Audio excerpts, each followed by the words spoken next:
Adelante. Muy buenas noches con todos y con todas. Siempre es un gusto recibir una invitación de CEFOCAT.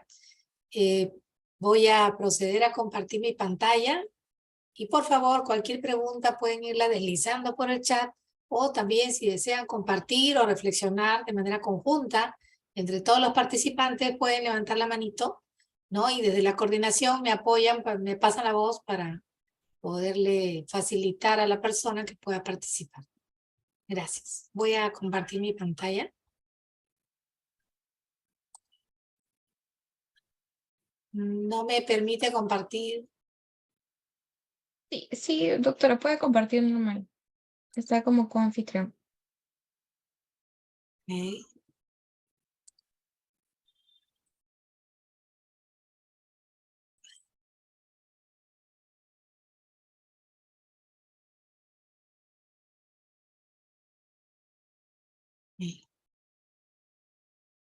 Ya.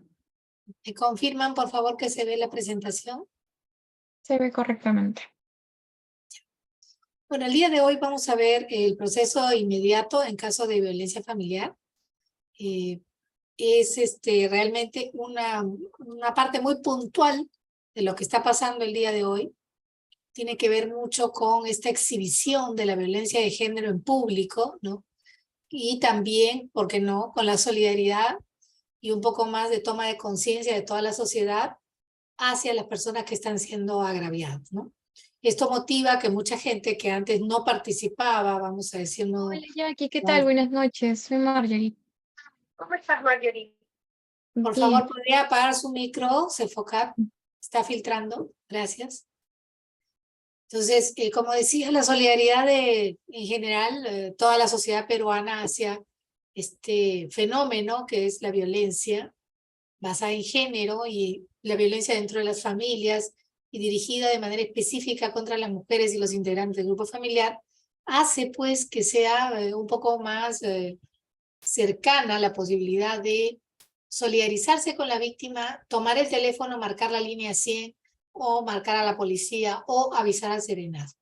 Justamente el día de hoy ha salido publicada una última modificatoria a la ley 3013-4, en la cual se señala que de alguna manera serenazgo puede contribuir, ¿no es cierto?, al patrullaje, puede contribuir a efectivizar o por lo menos vigilar y hacer seguimiento a las medidas de protección. Yo los invito a que vean la ley 31715 que salió publicada el día de hoy.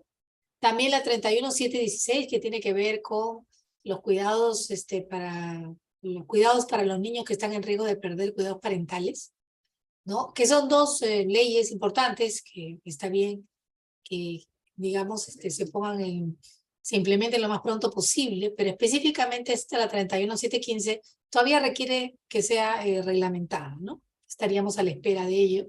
Pero hoy le voy adelantando que en relación al tema que nosotros estamos viendo, permite la participación de serenazgo para el seguimiento y probablemente también para la detección, ¿no es cierto?, de casos relacionados con violencia basada en género, violencia familiar o dirigida de manera específica contra mujeres e integrantes del grupo familiar.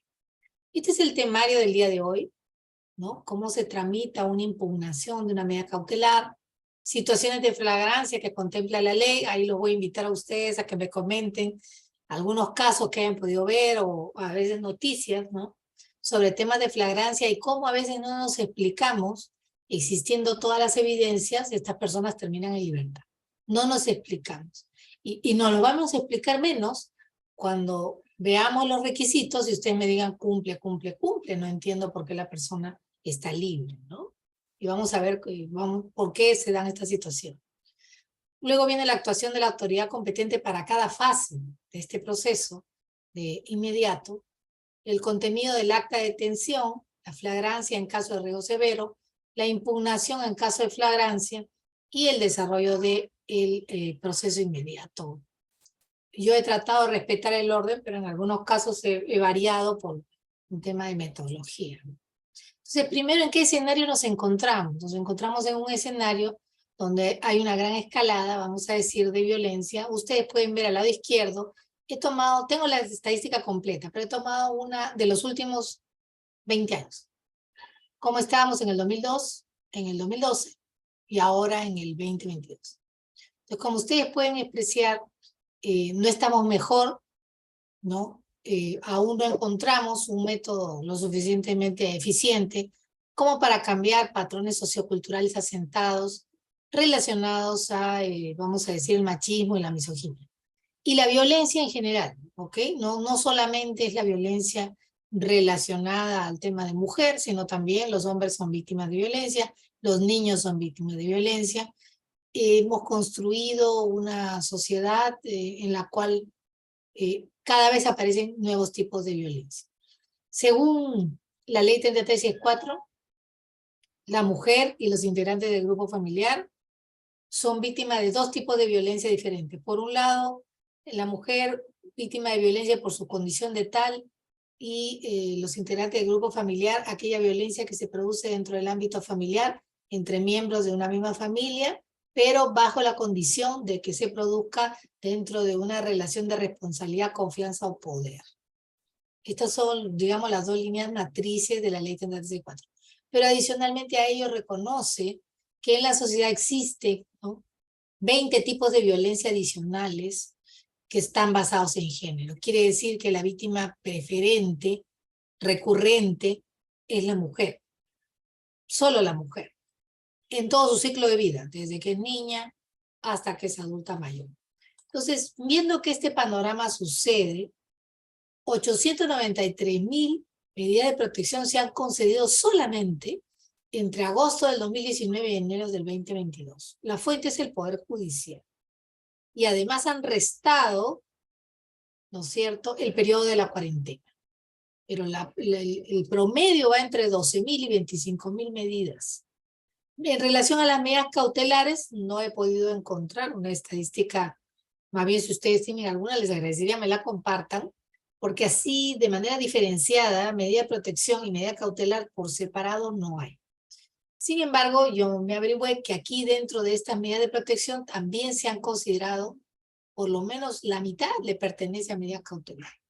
Entonces, valgan verdades, se está esforzando el Poder Judicial en sacar medidas ahora. Estas son las concedidas, pero hay más de 1,5 millones que no fueron aprobadas y concedidas. Es decir, fueron evaluadas las situaciones que se presentaron, pero no calificaron. Entonces, a pesar de que la norma señala de que yo primero debo tutelar y luego debo pensar quién tiene la razón, ¿no es cierto?, en la segunda fase, en la fase de sanción, en la fase penal, aún así todavía hay algunos rechazos, vamos a decir, algunas medidas de protección que no se conceden o algunas medidas cautelares que habiendo sido solicitadas no se concretan.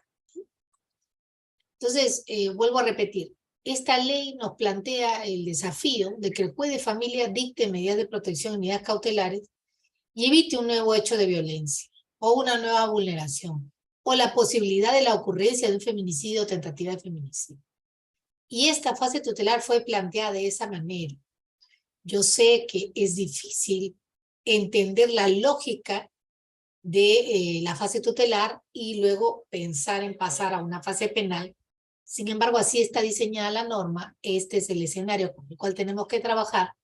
Yo me encuentro con muchas consultas de colegas que son penalistas que me dicen que se vulnera el principio de la debida el debido proceso, que se vulnera la posibilidad, digamos, del principio de la presunción de inocencia, que tienen razón, eso está en la Constitución, pero es que cuando se concede una medida de protección y una medida cautelar, yo no estoy diciendo que el señor es culpable.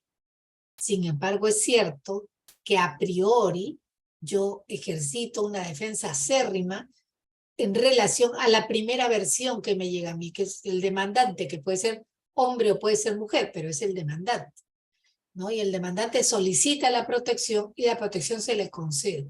Luego nos vamos a la fase penal, ¿no?, en donde el fiscal tiene pues la gran labor de investigar los hechos de violencia de la mujer y los integrantes del grupo familiar, determinar el encuadramiento penal de esa conducta delictiva y finalmente ofrecer este dictamen al juez y el juez pues sancionará de acuerdo a su propio criterio, a la máxima de su experiencia, a lo que ha señalado el señor fiscal, a la actividad probatoria que se ha podido dar. Entonces, haciendo un recuento, cualquiera puede denunciar, cualquier persona. ¿A dónde lo va a presentar? ¿No? Lo va a presentar al juez, a la policía, a la fiscalía penal o su equivalente solo para delitos, o también al juez de paz letrado o a los juzgados de paz. Como ustedes pueden ver, hay varias puertas donde la denuncia puede llegar y donde el pedido de la medida de protección y la medida cautelar pueden ingresar. ¿Qué acciones van a solicitarse? Disculpen. En primer lugar, se va a pedir pues una evaluación del riesgo, ¿no? Y para eso vamos a utilizar la ficha de valoración de riesgo, que la aplica aquí, la policía la aplica. Luego va a haber una evaluación física, psicológica, ¿no? Van a darle su oficio a la persona para que se vaya al Instituto de Medicina Legal y, bueno, va a ser evaluada por algún establecimiento público.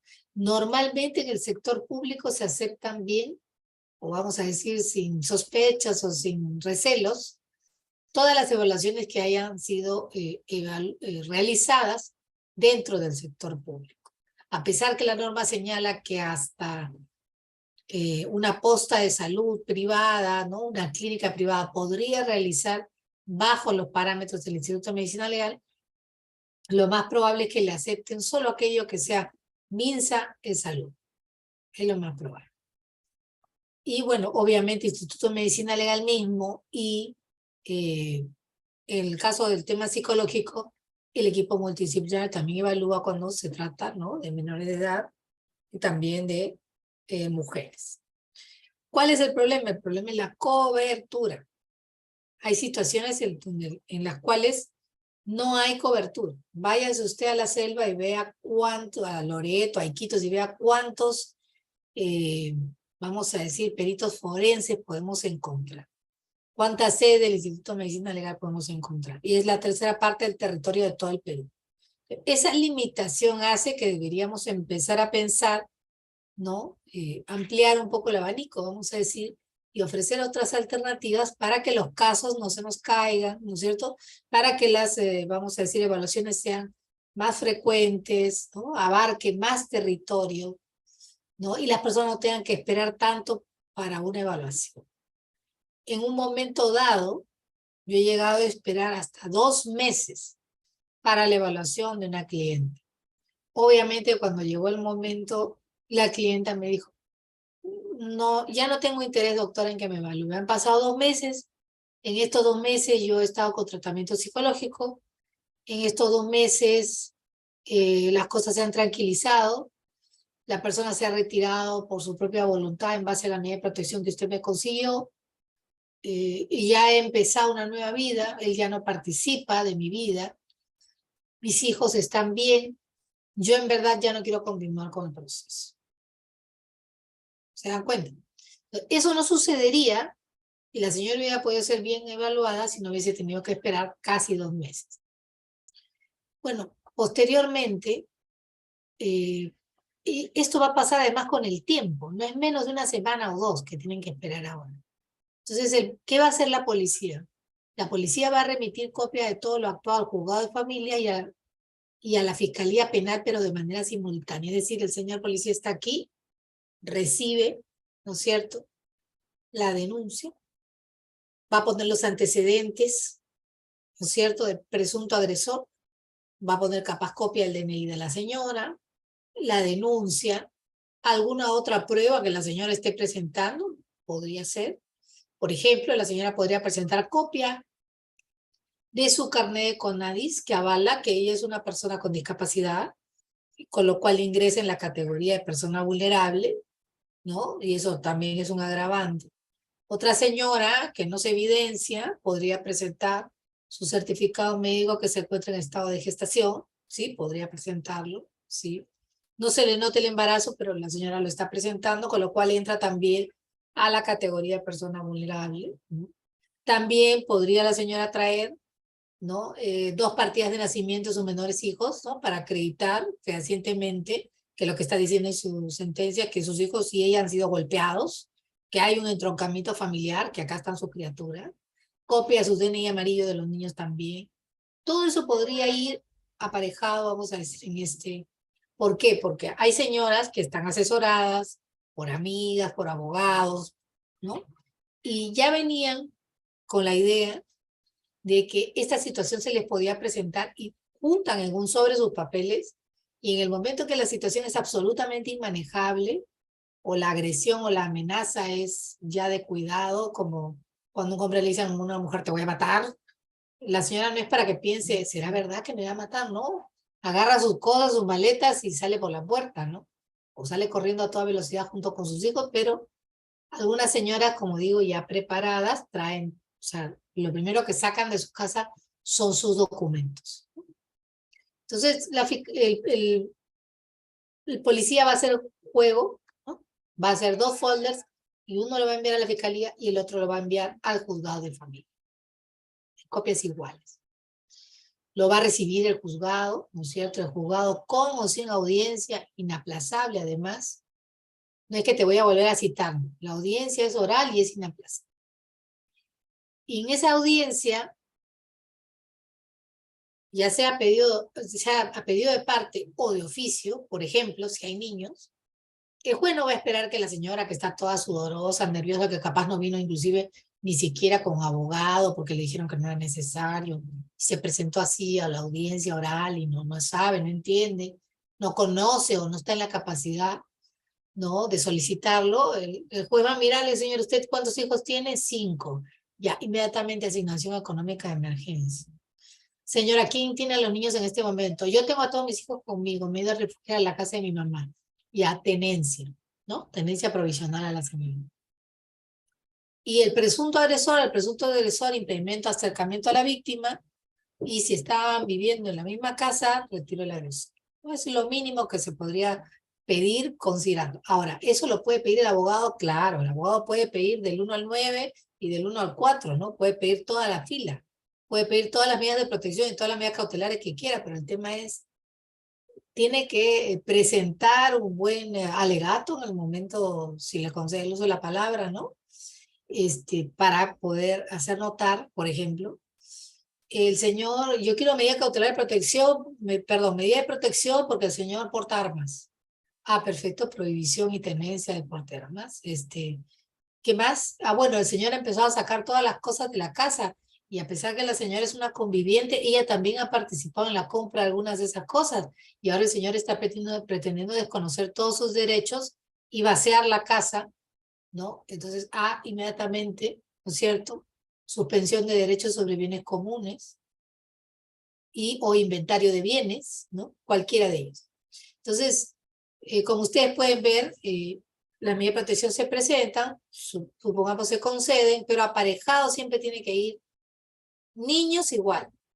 Si no lo ha pedido la parte, el juez lo tiene que hacer de oficio. Alimentos y régimen de visitas y tenencia. Ahora, cuando el padre ha demostrado ser una persona de temperamento peligroso y violento, no le van a conceder el régimen de visitas.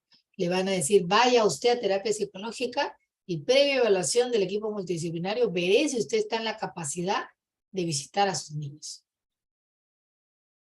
Otros casos distintos son cuando, por ejemplo, se quiere dar, la madre pide, ¿no?, medida de protección de alejamiento de mi menor hija.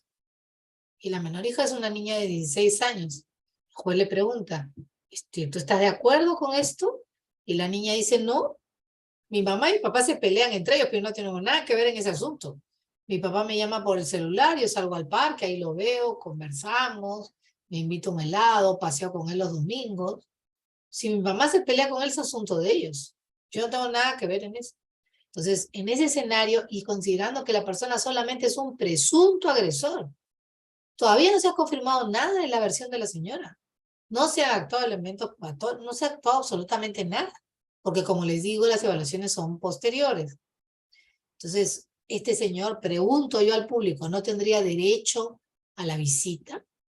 ¿Qué opinan ustedes? La señora dice que es violenta. La niña dice que sale a conversar con él al parque, toma helados, tiene una bonita relación con el papá. Entonces, si usted estuviera en el lugar del juez, ¿Usted le haría régimen de visita? A ver, compártanme por favor a través del chat. Yo voy a poner aquí sus respuestas. Giancarlo dice tiene derecho a ver a sus hijos.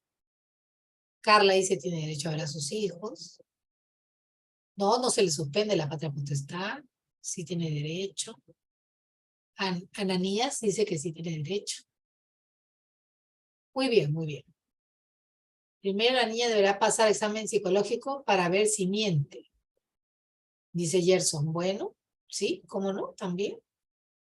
Sí, en favor del interés superior del niño. Muy bien, María Ibet. Excelente, excelente.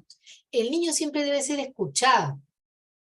El niño siempre, en este caso niño, niña, siempre debe ser escuchado. Si el niño no manifiesta miedo, terror en la evaluación que le hagan, ¿no? Acábela, porque como digo, estamos todavía frente a la presunción de un potencial agresor, que sería el padre. No estamos frente a una persona que ha sido ya condenada, no es el caso. Entonces ahí a lo mejor sí hay que hacer algunos distingos, ¿no? Pero me parece bien lo que dicen, o sea, que lo evalúen a ver si el niño miente, ¿no? Pero yo he tenido audiencias en donde el juez, después de escuchar la versión del menor, ordenó que el padre tenga régimen de visitas y que la madre ponga a disposición al menor o la menor en un espacio determinado, si quiere no asiste ella, o en la puerta de la casa, vamos a decir, y que el señor también se comprometa a regresar a la menor a la puerta de la casa, ¿no? Apercibiéndole que en caso de incumplimiento pierde el derecho a la visita, ¿no? Porque en otro momento yo estuve del lado de la señora y le dije, sí, señor juez, está bien, quiere darle usted la visita, está bien, estamos de acuerdo, pero apercíbale, por favor, que cumpla con dejar a la niña en la puerta de su casa, en el horario establecido. Y el juez le apercibió, lo consideró, lo puso en la sentencia. Y no fue necesario hacerle la evaluación psicológica, ¿no?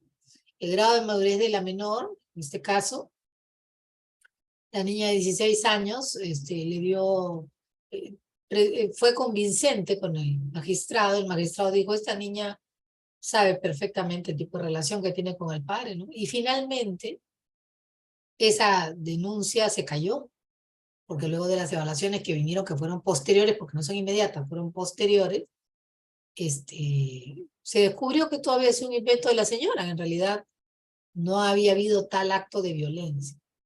No es que la señora lo confesó, es que fue insostenible su versión en base a otros elementos de corroboración, que es lo que normalmente los abogados tenemos que buscar, ¿no? Por ejemplo, por decir, yo tuve un caso de lo más absurdo, una señora, yo no sé quién le habría golpeado, pero la señora denunció a mi cliente, que era un marino, y me dice, y él vino, porque bueno, tengo algunos amigos que pertenecen a la Marina, me dijo, doctora, yo le juro que yo no le he puesto una mano encima, y ella está pidiendo medidas de protección, medidas cautelares, prácticamente ya como si fuera un divorcio. Y yo acabo de llegar, porque he estado comisionado en una fragata, acabo de llegar, hace 9 meses que yo no estoy en mi casa, ¿cómo le puedo haber pegado a mi señora? Yo le dije, inmediatamente deme los documentos que acreditan que usted no ha estado, vamos a decir, en servicio en tierra, sino ha estado usted navegando, para inmediatamente echar este proceso abajo, ¿no? Y basta que se vieron las órdenes y me entregaron pues las órdenes del despacho, todo lo que había sido su comisión de servicio, y el juez en menos de una semana archivó pues el proceso, ¿no? Y archivó dejando a salvo el derecho del señor de denunciar a la señora por falsa denuncia, ¿no? Y también, bueno, el señor no lo hizo, sencillamente continuaron su relación, no entiendo qué fue lo que sucedió en esa pareja, y hasta el día de hoy siguen juntos. Pero, como digo, ahí, por ejemplo, había un elemento completamente cristalino de que era materialmente imposible que la señora le hubieran golpeado. Entonces, cuando se dan estos casos y se solicitan medidas cautelares o medidas de protección, a veces con otros fines, ¿no? El divorcio, pelea por la tenencia de los menores, intereses patrimoniales varios, ¿no? Porque recordemos, no solamente es entre la pareja, también puede ser entre los integrantes del grupo familiar, se producen estas situaciones. Pero supongamos que yo no estoy de acuerdo con esa medida de protección o con esa medida cautelar, entonces, mientras esta se va ejecutando, porque en esta fase de tutelar yo no puedo discutir la medida, ¿no? Mientras se está ejecutando, yo presento mi recurso de apelación. Me lo van a conceder, pero sin efecto suspensivo. Si a mí me han dicho retírese del hogar, se retira. Seguirá usted discutiendo el tema fuera del hogar, porque usted no puede dejar de cumplir la medida. ¿Ok? Y tengo 3 días para hacer. ¿Dónde se van a registrar estas medidas dictadas por el juez? En el sistema informático de la policía y también en el Poder Judicial. Entonces, ¿cuáles son las opciones que tiene el fiscal en la actuación fiscal? ¿No? O archiva, o lo remite por faltas, o ya presenta un dictamen en el cual sí considera que amerita una denuncia penal, ¿no es cierto? Se ha configurado un delito, ¿no? Y se lo remite al juez penal, que bueno, luego de ello ya procede con la sentencia, ¿no? En ambos casos, ya sea que va a faltas o que va por delitos, en ambos casos hay sentencia, y como ustedes pueden apreciar aquí donde dice medidas cautelares, las medidas cautelares ¿hasta cuándo se mantienen? A ver, ¿se van a mantener hasta el final de la sentencia o hasta qué momento se van a mantener las medidas cautelares? ¿Su vigencia termina con el proceso?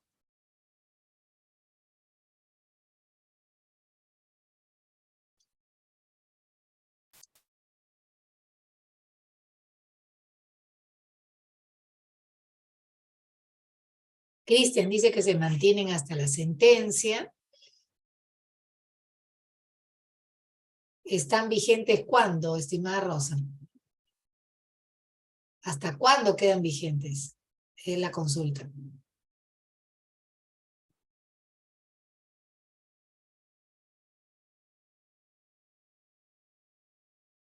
Ahora lo vamos a ver, miren. Como este es un proceso tutelar, y lo que yo estoy buscando es cuidar la vida, la integridad física, ya sea de esta mujer en todas sus fases de vida, en todo su ciclo de vida, o de estos integrantes del grupo familiar que pueden tener, no sé, un varón cabeza de familia o una mujer cabeza de familia abusiva, podría ser, ¿no? Que los golpea a todos, que los manda a todos, que les niega el alimento, ¿no? Cualquiera de los 4 tipos de violencia, ¿no? Entonces, si se dan estas situaciones, las medidas cautelares se van a mantener hasta inclusive luego de la sentencia, mientras persiste el riesgo, ¿ok? Mientras persiste el riesgo. ¿Pueden prolongarse? Sí, puede prolongarse. Entonces vamos a ver ahora el trámite de impugnación, ¿ya? Primero un pequeño recordaris de en qué se diferencian las medidas cautelares en el ámbito civil de estas medidas cautelares bien particulares en este proceso especial de violencia familiar. La medida cautelar en lo civil, como ustedes saben, afecta bienes, afecta derechos y está sujeto a la decisión final del juez que corresponda, dependiendo del tema civil que estemos viendo. Pueden ser hechos reales, pueden ser, muchas cosas pueden ser. Pero es con el objetivo de asegurar que la decisión final del juez se va a poder ejecutar. Pero en materia de violencia familiar es otra la naturaleza de la medida cautelar. Lo que busca es asegurar por sí misma la protección inmediata de la persona y de su familia. Como ustedes pueden ver, las medidas de protección vienen íntimamente relacionadas con estas medidas cautelares. Vamos a decir que calzan juntas, que son como las 2 caras de una misma moneda. Normalmente, cuando hay niños, por ejemplo, en esta cara de la moneda tengo 2 o 3 medidas de protección y al otro lado tengo alimentos, tenencia, régimen de visitas. Y también, dependiendo de la gravedad de los hechos, podría tener suspensión de la patria potestad. ¿Ok? Entonces, como digo, vienen ensamblados, tanto la medida de protección como las medidas cautelares. Entonces, la especialidad que tiene la materia de violencia familiar es, en el ámbito tutelar, es, pongamos distancia. Así como cuando usted toma distancia en el colegio, ¿no? Distancia para no chocar con el otro, ya. En este proceso es exactamente igual. La medida cautelar lo que busca es poner una distancia, hacer un espacio seguro en donde esta familia pueda, digamos, refugiarse, ¿no? Bajo el ala del Estado, bajo el ala de la tutela jurisdiccional, urgente, ¿no? Porque han tenido toda una circunstancia que se ha presentado y que ha perturbado la paz familiar. Entonces, en esa teoría, estas medidas cautelares son muy, muy especiales y buscan la protección. Ahora, ¿cuáles serán los criterios para dictar estas medidas de protección y cautelares? En primer lugar, la ficha de valoración de riesgo y los informes sociales de las entidades públicas, como por ejemplo los centros de emergencia mujer, ¿no es cierto? Y otros también podrían ser del equipo multidisciplinario del Poder Judicial. Entonces, ¿qué es lo que busca la ficha de valoración de riesgo? Todas las preguntas están desarrolladas para evaluar dos cosas. La amenaza que representa este señor a esta señora, como está usted viendo en la figura, es una amenaza a su psicología, a su psiquis, es una amenaza a su integridad, es una amenaza a ella sola o a sus hijos, es una amenaza que ha llegado a qué nivel, le ha amenazado de muerte, alguna vez la ahorcó, alguna vez intentó, le aventó, le arrojó algún objeto punzocortante, alguna vez le tiró una silla, le tiró una mesa, le tiró una plancha, le tiró una maceta, ¿no? O sea, ¿cuál es la magnitud de la amenaza? ¿No? Y esto está pues en el detalle de todas las preguntas que lleva la ficha de valoración de riesgo, algunas de las cuales acabo de señalar. Y en el tema de la vulnerabilidad empezamos, eso está en la parte de los datos generales, desde el principio de la ficha de valoración de riesgo. A ver, la señora está embarazada, es persona con discapacidad, tiene más de 65 años, tiene menos de 18, es una persona con síndrome Down, es una persona que utiliza solamente el lenguaje de señas, es una persona, ¿no? Todas las variables de la vulnerabilidad de un ser humano y en todo su ciclo de vida, ¿no? Entonces, luego de que analizan en la ficha de valoración de riesgo, yo así, con esos datos generales, me voy a dar cuenta cuando lo reciba, ¿no? Yo, juez, que lo he recibido porque la policía en la comisaría le hicieron a la señora la ficha de valoración de riesgo allá. Este caso parece más urgente, hay que priorizarlo. Mira, acá es una señora de 65 años en silla de ruedas que argumenta que sus parientes la golpean diario, ¿no? Y que sería, el trasfondo de esto sería una violencia psicológica, física y también patrimonial. Es decir, están buscando afectar la integridad física de esta señora, no le dan los remedios que necesita para la hipertensión, o la señora es diabética y le niegan la inyección de insulina, con lo cual, obviamente, el perjuicio para su salud y probablemente para su vida es muy grande conforme van pasando los días. Aquí hay un peligro inminente y la señora es especialmente vulnerable. Entonces, frente a ello, sigo analizando y digo, a ver, estas personas que viven con esta señora adulta mayor, ¿cuáles son sus antecedentes de todos estos integrantes del grupo familiar que la señora ha denunciado? A ver, la hija es una prontuariada. Y el hijo pues tiene condena por violación sexual, ¿no? Y los demás hijos también tienen, todos han sido por lo menos una vez arrestados, tienen antecedentes. Hay solamente una persona que al parecer está cuerda y que no tiene ningún problema con la ley, ¿no? Ya voy tomando nota quién es la persona a la cual yo podría de alguna manera hacer responsable, ¿no?, de la seguridad de esta señora que necesita, ¿no?, cuidados. ¿Cuál es la relación entre la víctima y las personas denunciadas? Varias personas denunciadas, no una, sino vamos a suponer que es un grupo familiar y son varias las denunciadas. ¿Cuál es la diferencia de edad? La señora tiene 65, sus hijos bordean entre los 45 y los 50 años y por ahí tiene una sobrina que es la que la cuida que tiene 25. Diferencia de edades y dependencia entre la víctima. Hay total dependencia, la señora no trabaja, pero todos se reparten la pensión de la señora, ¿no? La señora también ha denunciado eso. Todos se han repartido los desembolsos de la AFP, la obligaron a ella a ir a cobrar, ella no estaba de acuerdo, pero fue amenazada.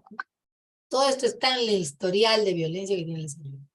Condición de discapacidad, bueno, la señora no puede caminar sola, utiliza la silla de ruedas y también utiliza bastón, pero básicamente no se puede desplazar sola. La situación económica y social de la familia ella es una pensionista, los demás son delincuentes, ¿no? Todo trabaja, ninguno tiene, vamos a decir, un trabajo conocido. La gravedad del hecho y la posibilidad de una nueva agresión. Bueno, la señora la han golpeado porque la señora decidió que ya no quiere cobrar sus cheques y como ella no quería salir y no quería cobrar, no había comida en la casa, la señora lo hacía como una manera de obligarlos a ellos a que enmienden el rumbo que llevan en sus vidas, ¿no? Pero a ella la golpearon, la señora terminó en la clínica, han hecho el Instituto de Medicina Legal ha hecho el reconocimiento de todas las heridas de la señora y existe la posibilidad de una nueva agresión. Entonces la señora, ¿en quién se ha refugiado? En su comunidad religiosa, que le ha abierto las puertas, le ha dado, digamos, albergue, y ahí se ha ido ella a vivir con la sobrina que tiene 25 años, que es la que la cuida. Pero existe la posibilidad de una nueva agresión porque ya se han aparecido en este albergue a empezar a incomodar a todas las personas que entran y salen, ¿no? Hay un amedrentamiento por parte de la familia. Y bueno, otros aspectos que denotan el estado de vulnerabilidad, la peligrosidad también de las personas denunciadas. Y ella quiere que esta medida de protección que está solicitando se extiendan a los dependientes. En este caso, esta sobrina de 25 es su dependiente, ¿no? Vive con ella, la atiende, es técnico de enfermería, ¿no? Y están juntas todo el tiempo, ¿no? Y bueno, estos mismos criterios que acabo de señalar para las medidas de protección son los mismos criterios que se van a aplicar para las medidas cautelares. Entonces, en el caso que les acabo de relatar, muy puntualmente, voy a volver a colocar las medidas de protección. Y usted me va a decir cuáles son las medidas que aplican. Señáleme por lo menos una de protección y una cautelar que aplica para este caso. Señora de 65, golpeada terriblemente por sus familiares, o sea, los otros integrantes de su grupo familiar. A ver, hagamos el ensayo, hagamos el esfuerzo. A ver, hay una pregunta. Ah, este es un comentario de una colega, no es una respuesta a la pregunta. Yo en este momento estoy solicitando que en base a esta medida de protección y a estas medidas cautelares, usted me pueda dar por lo menos una de cada una para el caso de la señora mayor de 65 años, que no puede movilizarse por sí misma, que se encuentra siendo agraviada por su propia familia, ¿no? Y habría, vamos a decir, un trasfondo patrimonial ahí, ¿no? Alimentos, muy bien. Impedimento de acercamiento a la víctima. Liquidación de régimen patrimonial y disposición de sus bienes. Bueno, ella no tendría con quién liquidar porque, bueno, ella es una mujer sola, o sea, ella no tendría por qué liquidar sus bienes. Si fuese que hubiera el esposo que la golpeara así, ahí sí. Terapias psicológicas, ¿ok? ¿Para quién serían las terapias psicológicas? Porque yo estoy buscando medidas de protección para la señora. Medidas cautelares que la beneficien a la señora, no a las otras partes, que obviamente, coincido contigo, Rocío, necesitan terapia psicológica.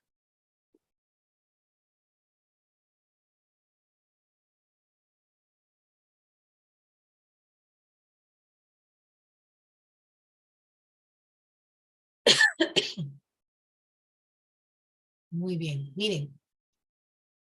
A ver, Rosa dice alimentos, muy bien. La única medida cautelar aplicable a la señora es alimentos. Todas las otras no son pertinentes, vamos a decir. En relación a las medidas de protección, sí han habido varios aciertos. Veo asignación económica, retiro del agresor, un albergue que le puede pedir al SEM también. El SEM le puede dar hogar de refugio temporal mientras se comunica con otros parientes. Impedimento de acercamiento y sí, pedir alimentos, claro. Muy bien, porque imagínense, si son 4 familiares y ella es sola, esos 4 pues pueden trabajar y pueden darle alimentos, ¿no? O por lo menos ya no vulnerarla. Muy bien, excelente, excelente. Entonces seguimos avanzando. Ahora, otros aspectos son condición de discapacidad, situación económica, gravedad del hecho y la posibilidad de la nueva agresión. Entonces, ella probablemente va a extender su medida de protección a su sobrina, ¿no? La sobrina puede pedir pensión de alimentos también, porque ella indirectamente también ha sido agredida, ¿no? Le hacen violencia psicológica porque está de parte de la abuelita, supongamos, ¿no? Entonces también ella podría, ¿por qué no? Pero tiene 25, ¿qué le faltan? 3 años para acabar la carrera y está cursándola con éxito, perfecto. Corresponde que le pida a sus padres pensión de alimentos, si es que sus padres son parte de ese grupo familiar, ¿sí? Entonces, los elementos que se van a evaluar para determinar si se va a conceder la medida cautelar o no son 3. Atendiendo a la naturaleza de la pretensión principal, el juez va a dictar la medida de acuerdo a lo solicitado o a lo que considere más conveniente para asegurar la eficacia de la decisión definitiva, de acuerdo a las pruebas presentadas por la demandante y aprecie, al menos tendría que apreciar de manera indubitable, la verosimilitud del derecho invocado, el peligro en la demora y la razonabilidad de la medida para garantizar la eficacia de la pretensión. Si tiene esos 3 elementos, ¿no? El abogado ha hecho bien su trabajo, ¿no? Verosimilitud del derecho invocado, acá está el certificado médico que acredita todas las lesiones de la señora. Peligro en la demora, bueno, la señora definitivamente no puede volver a su casa, necesita urgente, de manera urgente, una medida de protección y una medida cautelar. Razonables que si la casa es de la señora se vayan, claro, por supuesto que es razonable. Si la casa de la señora, que ella construyó con su esposo, ¿no? Que se retiren los hijos que han perturbado la paz familiar. ¿Razonable el impedimento de acercamiento a 200 metros? Claro, porque solo así a 200, 300 metros vamos a asegurarnos que no van a vulnerar la integridad física de la señora nuevamente. ¿Razonable que se pida una asignación económica anticipada? Sí, es razonable. También la pensión de alimentos, ¿no? Como medida cautelar. Razonable que la señora le haga rápidamente el inventario de sus bienes, lo solicite de manera inmediata, a efectos de que mientras ella está durmiendo en el albergue, estos señores no se dediquen a vender todo lo que hay dentro de la casa, cosa que la señora regresa a una casa vacía, que ha pasado. Esos son casos de todos los días, ¿no? Una señora salió golpeada, se fue con sus hijos a la comisaría, me llamó, la defendí, y luego la señora logró el retiro de agresor del hogar. Llega a su casa, abre la puerta, no había nada, vacía su casa. Con la suerte de que una señora, la que vivía en el primer piso y todo lo sabe, había tomado nota del camión de la mudanza, la placa, la foto, el video, etc. Tenía todo documentado, ¿no? Y se solicitaron medidas de protección más exigentes y debido a lo que había sucedido, ¿no? Y el juez sí concedió todo lo que se le solicitó, porque bueno, la señora tenía bien documentado, pero le costó un poco recuperar sus cosas, no fue de manera inmediata. Entonces era razonable también pedirle al juez una variación de la medida considerando lo que había pasado. Entonces, ¿qué significa verosimilitud del derecho invocado?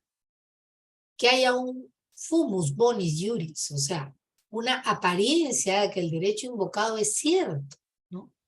En que se exige, por ejemplo, en el tema de la verosimilitud, demostrar que existe un derecho que debe tutelarse en el proceso principal, sobre la base de una cognición preliminar y sumaria de los hechos. La señora está aquí, ha traído las 4 partidas de nacimiento de sus hijos, estos 4 agresores son sus hijos, ¿no? La señora está aquí, golpeada completamente, se le nota en el rostro, en el cuerpo. La señora está aquí acompañada por el técnico de enfermería, que es su sobrina, que da fe, da testimonio de que hizo su mejor esfuerzo por protegerla, pero que inclusive, y que ella ha sido testigo de los hechos, ¿no? Hay una verosimilitud y apariencia del derecho invocado. ¿Tiene derecho ella a solicitar una protección de su integridad física? Por supuesto que tiene derecho. El peligro en la demora en la medida cautelar es este interés jurídico que la justifica para disipar un temor de daño inminente. Claro, la señora ya vive con una amenaza permanente porque sus hijos le han dicho: o nos das el dinero o te matamos, o la próxima no la cuentas, ¿no? Mira cómo te hemos dejado ahora, no sé cómo te dejaremos luego, ¿no? Es un temor inminente que la señora tiene porque ya ha sido maltratada. Adicionalmente, que ustedes saben que la violencia física viene aparejada con violencia psicológica. Y ya la señora viene siendo bastante disminuida, ¿no? En el sentido de que permanentemente le están diciendo, ¿en qué momento te mueres? Queremos ya quedarnos con todo tu AFP. Y ya eres viejita, ¿por qué no te mueres? Y hay situaciones bien dolorosas que a veces tienen que enfrentar las personas adultas mayores. Entonces, ¿hay peligro mientras yo me demoro y pienso si le doy la medida cautelar o la medida de protección? Sí, hay peligro para ella. Y es razonable, ¿no? Y el principio de razonabilidad exige que la medida restrictiva que yo voy a colocar se justifique en la necesidad de preservar, proteger y promover un fin constitucionalmente valioso. En esta perspectiva debe perseguirse garantizar un fin legítimo y además de rango constitucional. En el ejemplo inicial que yo les puse, en donde el señor pedía un régimen de visitas porque el señor nunca ha tenido dificultades en el relacionamiento con su mejor hija, ni presenta una condición de peligrosidad que haga suponer, ¿no es cierto?, que él no pueda tener derecho a ver a sus hijos. O sea, yo cuando se trata de niños tiene que demostrarse fehacientemente que el señor es un peligro andando, ¿no? Que no puede acercarse a sus hijos, tiene que haber cometido atentados contra el pudor, tiene que haber violado pues a su menor hija, tiene que haber tenido antecedentes, ¿no es cierto?, de ser una persona acosadora, o sea, tiene que haber elementos de convicción, sí o sí, de que esta persona es peligrosa para el menor. Solo ahí yo entendería que no se le permita ni siquiera la visita. Como ese no es el caso de la mayoría de los varones, ahora los jueces están teniendo una interpretación distinta de la norma, sobre todo a raíz de que se ha modificado y la tenencia ahora es compartida, ¿no? En cualquier escenario en que los padres se separen, la primera opción es la tenencia compartida, y por excepción en la tenencia exclusiva, sí, solo sí se demuestra, ¿no?, que el señor es un peligro. Entonces, si bien es cierto, le pueden, por las circunstancias, entregar la tenencia provisional a la señora por las circunstancias de la violencia familiar y en tanto se demuestre que hay fundamento, ¿no?, para esa violencia, en relación a esta violencia, no por menos se le va a entregar, entonces a él no va a tener la tenencia, ok, provisionalmente va a tener la señora, sí, pero él no va a quedar fuera de la ecuación, él va a tener derecho a su régimen de visita. Y luego se determinará en la segunda fase quién tiene la razón. Por ello, la razonabilidad consiste en hacer una equivalencia entre el derecho de uno y otro, ¿no es cierto?, tratando de acercarse al justo medio. Esto lo hacen muy bien los magistrados en relación a la máxima de la experiencia y a elementos de convicción, ¿no?, que puedan desarrollarse. Por ejemplo, ¿no?, este señor que era marino, de manera inmediata le entregaron a él, una vez que se presentaron las evidencias en la audiencia, porque conseguimos antes de la audiencia, menos mal, y la señora estaba solicitando todo el rosario de medida de protección porque tenía pues todo su certificado médico, etcétera, ¿no? Pero cuando nosotros presentamos que el señor ni siquiera había estado en el Perú porque había estado navegando, el juez se la quedó mirando a la señora con sorpresa, ¿no?, me imagino, y le dijo, señora, yo no le voy a dar a usted la tenencia. La tenencia va a ser compartida y mientras tanto le voy a dar la tenencia provisional a él, porque la actitud suya de autogolpearse o que la haga hacer que alguien la golpee, a mí me da que pensar de su salud mental, señor. Así que yo le voy a dar la tenencia provisional al señor. Señor, usted pida vacaciones, vea cómo hace, ocúpese de sus hijos. Y usted, señora, se va para evaluación, ¿no? Concedió la medida de protección, pero no para ella, sino lo favoreció a él. Empezó a dudar, como le dijo, de la salud mental de la señora. Finalmente han vuelto a vivir juntos y siguen siendo una pareja. Entonces, ¿cómo impugno yo una medida cautelar? No estoy de acuerdo. Tengo 3 días para impugnar. Impugnar en una medida cautelar consiste en solicitar la nulidad de esa decisión, oponiendo razones que demuestren que es injusta o ilegal, es decir, no es equilibrada, no es razonable, no es proporcional, o que no ha seguido el debido proceso y quede sin efecto, retornando las cosas a su estado original, es decir, como estábamos al principio, antes de que existiera la medida cautelar. Entonces la impugnación busca ese objetivo que usted está viendo, su finalidad sería esta. Voy a solicitar la nulidad de esa decisión y voy a oponer todas mis razones, ¿no? Que yo también las tengo guardadas. Entonces, ¿qué nos dice la ley 3364 en relación a las medidas cautelares? Dicen que son solicitadas por la víctima o pueden darse de oficio. ¿Quién? El juzgado de familia. ¿En cuándo? En la audiencia oral. Y ahí se va a pronunciar sobre las medidas cautelares que resguarden pretensiones de alimentos, régimen de visitas, tenencia, suspensión de patria potestad, también acogimiento familiar, disposición de bienes u otros aspectos conexos, que sean necesarios para el bienestar, para garantizar el bienestar de las víctimas, las personas dependientes en situación de vulnerabilidad a cargo de la víctima. El juzgado de familia, va a informar a la víctima sobre su derecho de iniciar un proceso sobre las materias a que se refiere el párrafo anterior. Quiere decir que le va a decir a la señora, mire señora, yo le voy a dar lo que usted me está solicitando, ¿ya? Medida cautelar de alimentos. Pero le explico que adicionalmente a ello, esta medida cautelar podría eventualmente quedar sin efecto al final de este proceso de violencia familiar. Tiene usted expedito el derecho para iniciar su proceso por la vía que corresponde y solicitar su pensión de alimentos. Ah, ya, señor juez, muchas gracias, ya estoy informada. Y así con respecto a lo demás, a la tenencia, al régimen de visita, a la suspensión de la patria potestad. El juzgado de familia está en la obligación de informarle, señora, yo voy a dictar la medida cautelar, pero usted puede iniciar su proceso por la vía que corresponde. Y también tiene usted derecho a ser asesorada por los defensores de oficio del Ministerio de Justicia y Derechos Humanos si es que usted no cuenta con patrocinio legal. Y aquí está lo que conversábamos al principio. Las medidas cautelares se van a extender hasta la sentencia emitida en el juzgado penal o hasta el pronunciamiento fiscal porque se decida no presentar denuncia penal por resolución denegatoria, salvo que estos pronunciamientos sean impugnados. Entonces me voy a la sala, ¿no es cierto? Y pido que se confirme la medida cautelar y pueden confirmarla y me la quedo.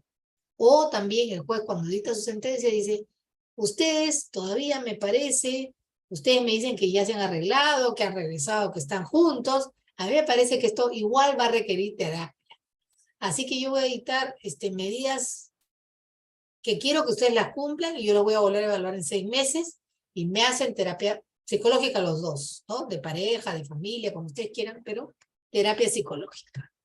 En 6 meses volverán a ser evaluados y veremos si se levanta la medida, ¿no? Y puede dejarlas establecidas. O adicionalmente a ello, puede dejar establecido la asignación económica porque, bueno, la pensión de alimentos, el proceso de pensión de alimentos puede demorar, o cualquier otra que considere conveniente, ¿no? Y cuando vemos el tema de la vigencia de las medidas cautelares, tenemos que tener claro que para que estas sigan vigentes, alguien tiene que hacerse cargo de cumplir. Ese alguien que tiene que hacerse cargo es la Policía Nacional. La Policía Nacional tiene que ejecutar estas medidas de protección o medidas cautelares que sean, y sobre todo las medidas de protección. Y por ejemplo, pueden ustedes observar en la primera figura, en donde están las manchas rojas, se llama mapa de calor.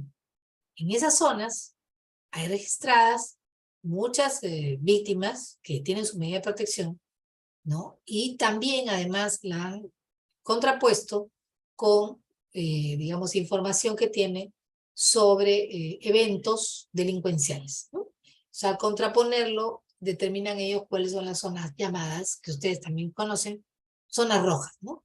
En donde tenemos una alta proclividad, vamos a decir, a la violencia familiar, y que se ha sumado a la delincuencia común, ¿no? Por ejemplo, es la comisaría del Agustino, la comisaría de San Martín de Porres, tiene todos los delitos con puntitos, ¿ya? Imagínense usted el color que usted quiera, son víctimas que están registradas. Pero las medidas de protección cautelares tienen validez a nivel nacional. A mí me pasó una señora que estaba acá en un curso, me llama, o sea, toma uso la palabra y me dice, doctora, yo estoy en Piura y he venido de Lima y yo vengo con mi menor hijo y tengo una medida de protección y mi esposo, que es celoso, me ha perseguido hasta acá y me está acosando. Y he ido con mi medida de protección a la comisaría y me dicen que acá no vale porque esto es Piura y no Lima. Entonces yo le digo, le enviamos pues en vivo y en directo el artículo, ¿no? Que corresponde para decirle que las medidas de protección tienen validez a nivel nacional. En cualquier parte del Perú usted camina con su medida de protección o su medida cautelar y esa tiene que funcionar. O sea, el mandato judicial es a nivel nacional. No, si no sería pues una locura. Nosotros diríamos, ah, bueno, como esta sentencia es de Huánuco, solo vale en Huánuco. En la jurisdicción no es así, ¿no? Y bueno, de alguna manera se hace a veces entender a la gente que no conoce o no quiere terminar de realizar su labor. Y solamente las medidas de cautelares y de protección caen por efecto de otra orden judicial. No caen solas. Por ejemplo, esta pareja que le dijeron, vaya usted a hacer su medida de terapia psicológica durante 6 meses, fueron durante 3 y los otros 3 meses se olvidaron. Le vino a tocar la puerta, ¿no es cierto?, quien hace el seguimiento de la medida. Señor, ¿qué pasa? Hace 3 meses que lo estamos esperando para que continúe con su tratamiento psicológico. Ah, yo pensé que ya no valía. No, no, señor. Usted tiene que cumplir el mandato judicial. Aquí no hay desobediencia, no. Usted tiene que terminar el tratamiento. Y yo tengo que hacer un reporte para explicar por qué usted no ha ido. Tengo que verificar en este domicilio si han habido nuevos hechos de violencia. A ver, señora, tome asiento que le voy a preguntar. Y ellos ya volvieron, ¿no? Están juntos, su familia está dando vueltas de él. Y entonces ambos le dicen, mira, la verdad que la vida es así, a nosotros nos da flojera ir a la terapia. Hemos hecho los primeros 3 meses, aquí están mis papeles de los primeros 3 meses, ¿no? Pero usted debe informar pues al juzgado, ¿no? Que están solicitando ya no seguir participando de la terapia, o usted tiene que informar, usted no asuma. Usted tendría que haber con su abogado presentado, o su abogado tendría que haberle dicho que sí o sí usted tenía que cumplir los 6 meses y luego, en una siguiente evaluación, el juez podía calificar esa evaluación, en base a esta nueva información, dar por concluida esta medida de cautelar y ya usted se libera de la obligación. Pero mientras el juez no lo diga, usted todavía continúa teniendo la obligación. Así que el lunes los espero ahí en la terapia. Si hay seguimiento de la medida. Notificación de la medida cautelar. Aquí hay que tener mucho cuidado con el tema de la notificación y por eso me permito hacer algunos alcances sobre el tema de la notificación. Ha pasado que muchas personas las han notificado donde no viven, donde no están ni estarán nunca, con unas direcciones muy extrañas, ¿no? Que nunca la dieron, nadie sabe por qué, y que en teoría sería la última dirección según RENIEC. Pero a veces son direcciones verdaderas, a veces son direcciones falsas que dan los demandantes. Sin embargo, el Poder Judicial está obligado a notificarte dónde está tu dirección de RENIEC. Entonces el juzgado de familia apenas tiene ya lista su medida cautelar, la notifica, y la notificación es este acto mediante el cual se hace de conocimiento de las partes del contenido de sus resoluciones sobre el otorgamiento o no de la medida de protección y cautelar solicitada. Al haberse ya comunicado, ¿no es cierto?, inclusive en la misma audiencia, se puede dar por comunicado, ¿no es cierto?, las medidas de cautelares, porque puede ser que el juez ha hecho su tarea, más o menos ya ha mirado el expediente, está claro en qué es lo que necesita la familia. Obviamente, si alguna otra circunstancia dentro de la audiencia lo hace cambiar de opinión, se gesta en él una nueva idea, ¿no? Aparece un nuevo elemento corroborativo. También en la audiencia se pueden actuar algunas pruebas inmediatas, ¿no? Que sean de fácil, vamos a decir, corroboración, ¿no? Entonces, si esto puede suceder, y el juez puede cambiar de opinión, pero normalmente el juez ya viene con una idea de cuáles son las medidas que va a conceder, ¿no es cierto? Y se los puede decir en la audiencia. ¿A partir de cuándo yo empiezo a contar mis 3 días para impugnar esa medida cautelar? A ver, si me está notificando en la audiencia, a partir de cuándo yo empiezo a contar los 3 días que tengo para oponer. Los 3 días que tengo que me quedan para impugnar, a partir de cuándo los empiezo a contar. A ver, hay alguien que ya rápidamente, velozmente contestó. Muy bien, Rosa, excelente. A partir del día siguiente. No cuenta ese día. ¿Ok? Y eso es importante. Y sí, claro, Rosa, por supuesto, gracias por la precisión. Son días útiles. Son 3 días en nada, ¿no? Entonces, yo sé que me va a conceder la elevación, ¿no es cierto? Que lo va a ver otra persona, pero igual tengo que prepararlo, ¿no?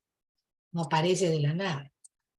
Entonces, también, en ese momento el juez se reserva, vamos a decir el fallo en la audiencia y dice, voy a notificar. Perfecto. Va a utilizar la plataforma digital única de denuncias de violencia contra las mujeres integrantes del grupo familiar. Y en esa plataforma también se va a comunicar con la Policía Nacional para decirle ya, tienes que ejecutar inmediatamente, sin efecto suspensivo ya a un Juan, te estoy notificando, ¿no es cierto? O el SINOE también, ¿no? Y cualquier otro medio de comunicación que permita su diligenciamiento inmediato, porque recordemos, en el ámbito tutelar es hoy, o sea, es celeridad. Si bien es cierto, las medidas son temporales, provisionales, son inmediatas, ¿no? Y también comunicarse con otras entidades, Ministerio de la Mujer, por favor, necesito un albergue aquí. Ministerio de Justicia, por favor, necesito un patrocinio aquí. Necesito un defensor de oficio, ¿no? Y cualquier otra situación que se pudiera necesitar. Entonces, ¿a partir de cuándo voy a contar? Exactamente igual como ha dicho Rosa, a partir del día siguiente. Es decir, la notificación me llega hoy, hoy no cuenta, a partir de mañana. ¿Ok? Y bueno, esto era lo que les comentaba, la notificación en audiencia, y va a dejar, o sea, el juez lo va a verbalizar y va a dejar constancia de ello en el acto. Y acuérdense, todo está grabado, ¿no? No es que, no, a mí el juez no me dijo nada, aquí está la grabación, el juez va a tener, y no me puedo esconder de esa grabación. Y le va a entregar, obviamente, a cada sujeto procesal, ¿no es cierto?, una notificación, conforme al artículo 172. Independientemente de la calificación, por ejemplo, del recurso de apelación. A veces, a mí me han preguntado, doctora, ¿va a hacer sus alegatos ahora? Sí, lo voy a hacer oral. La otra parte dice, no, yo voy a hacer mis alegatos escritos. Bueno, entonces el juez dice, bueno, en este momento entonces no voy a dictar sentencia porque acá la señora pues dice que lo va a presentar por escrito los alegatos. Pero el juez a veces me dice, no, los alegatos son orales, son ahora o ya no son, ¿no? Todo depende. Y aún así, uno hace sus alegatos, la otra parte también hace sus alegatos, y en ese momento yo me doy por notificada, si como consecuencia de lo que estamos exponiendo, ¿no es cierto? No estoy de acuerdo con la sentencia, señor, pues no estoy de acuerdo con la medida. Ya, ¿usted va a presentar su recurso de apelación? Sí. Apenas me notifican, yo empiezo a hacer yo saliendo de esa audiencia empiezo a hacer mi recurso de apelación. ¿Por qué? Porque solamente tengo 3 días. Okay. La policía, ¿qué va a hacer cuando reciba esta comunicación que le envía de la medida cautelar? Le envía la comunicación a la policía. ¿Qué va a hacer la policía? La policía va a notificar a las partes, se va a asegurar que las partes, de acuerdo a los artículos que estoy exhibiendo ahí, que las partes se den por muy bien notificadas. Es decir, las partes no fueron a la audiencia, no fueron. Nadie se presentó a la audiencia. No se abrió el Google Meet, se olvidaron de enviarle el link, ha pasado. Se olvida el secretario de enviar el link, nadie se presenta, después dice, bueno, no hay nadie, entonces la audiencia es inaplazable, yo hago ¿no? Tomo mi decisión, envío mi decisión a la policía y la policía que los notifique. Llegan, ¿no? Sorprendido el señor y la señora, cada cual en su respectiva casa porque están separados. Y dice, oye, ¿y esto? ¿En qué momento me notificaron a mí para yo poder participar en este proceso? Yo me he quedado dormido. A mí ya solamente me está llegando esto. Entonces yo, obviamente, tengo mis 3 días para impugnar esa medida cautelar porque mi cliente es el demandado, ¿no? Supongamos. demandado, demandada, porque también he tenido demandadas. Entonces, me traen ya, vamos a decir, la leche derramada, porque ni siquiera tengo yo la oportunidad de dirigirme al juez, porque ya no hay audiencia, ¿no? Inmediatamente